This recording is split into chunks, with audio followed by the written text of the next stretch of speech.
Shalom Bapak Ibu Saudara-saudari yang saya kasih dalam Tuhan Yesus Kristus. Sabda Sadik pada hari ini berbicara mengenai Ribka, ibu dua bangsa yang besar. Teks terambil dari Kejadian 25 ayat 19 sampai dengan 25. Inilah riwayat keturunan Ishak, anak Abraham. Abraham memperanakan Ishak, dan Ishak berumur 40 tahun ketika Ribka anak Betuel, orang Aram dari Padan Aram, saudara perempuan Laban orang Aram itu, diambilnya menjadi istrinya. Berdoalah Ishak kepada Tuhan untuk istrinya, sebab istrinya itu mandul. Tuhan mengabulkan doanya sehingga Ribka istrinya itu mengandung. Tetapi anak-anaknya bertolak-tolakan di dalam rahimnya, dan ia berkata, "Jika demikian halnya, mengapa aku hidup?" Dan ia pergi meminta petunjuk kepada Tuhan. Firman Tuhan kepadanya, "Dua bangsa akan ada dalam kandunganmu, dan dua suku bangsa akan berpencar dari dalam rahimmu. Suku bangsa yang satu akan lebih kuat dari yang lain, dan anak yang tua akan menjadi hamba kepada anak yang muda." Setelah genap harinya untuk bersalin, memang anak kembar yang di dalam kandungannya. Keluarlah yang pertama, warnanya merah, seluruh tubuhnya seperti jubah berbulu. Sebab itu ia dinamai Esau.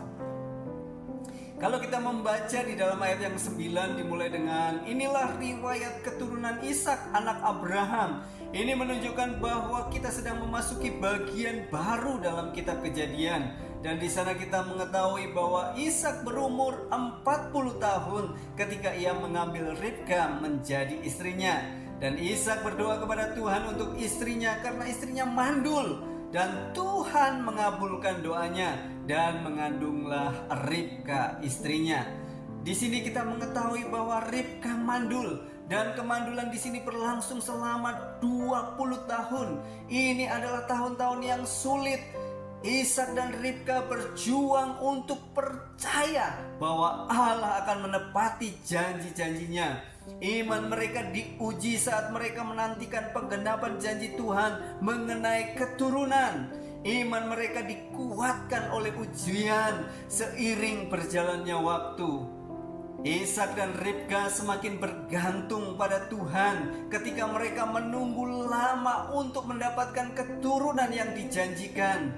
Kemandulan Ribka juga diizinkan Tuhan untuk menyampaikan pesan bahwa Ribka memang mandul, tetapi kuasa Allah dapat mengatasinya, mengatasi kelemahan, mengatasi kemandulan Ribka. Setelah 20 tahun mandul, Ishak berdoa kepada Tuhan untuk istrinya, dan Tuhan mengabulkan doanya. Dan Ribka istrinya pun mengandung. Hal ini antara lain menunjukkan bahwa ini memang pekerjaan Tuhan. Mukjizat adalah tanda untuk menunjukkan bahwa Tuhanlah yang bekerja di dalam dan melalui umatnya. Kalau kita membaca di dalam ayat yang ke-23, firman Tuhan kepadanya, "Dua bangsa ada di dalam kandunganmu, dan dua suku bangsa akan berpencar dari dalam rahimmu. Suku bangsa yang satu akan lebih kuat dari yang lain, dan anak yang tua akan menjadi hamba kepada anak yang muda." Kalau kita melihat di dalam kitab Kejadian, konflik antar saudara itu bukanlah motif yang baru. Kejadian pasal 4 ada pergulatan antara Kain dan Habel yang telah menggambarkan serangkaian konflik serupa di dalam kitab ini.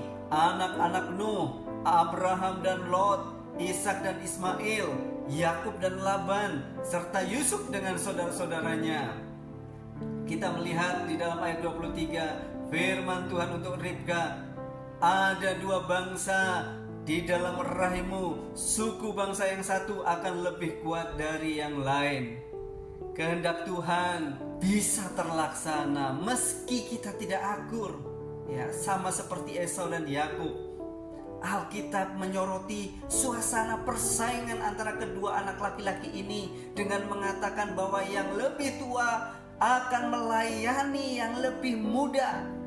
Konflik ini tidak akan berakhir saat lahir. Dan istilah bangsa ini mempunyai arti yang penting. Bangsa Israel berasal dari Yakub dan bangsa Edom dari Esau. Konflik antara kedua negara ini akan terus-menerus terlibat satu dengan yang lainnya. Keduanya akan terus mengalami konflik. Nubuatan ini sangat penting bagi keseluruhan kisah yang terkandung di dalam kitab suci. Bapak Ibu yang saya kasihi dalam Tuhan Yesus Kristus, Ribka adalah ibu dua bangsa yang besar, yaitu Israel dan Edom. Kiranya perenungan pada hari ini akan memberkati kita semuanya. Tuhan Yesus memberkati. Amin.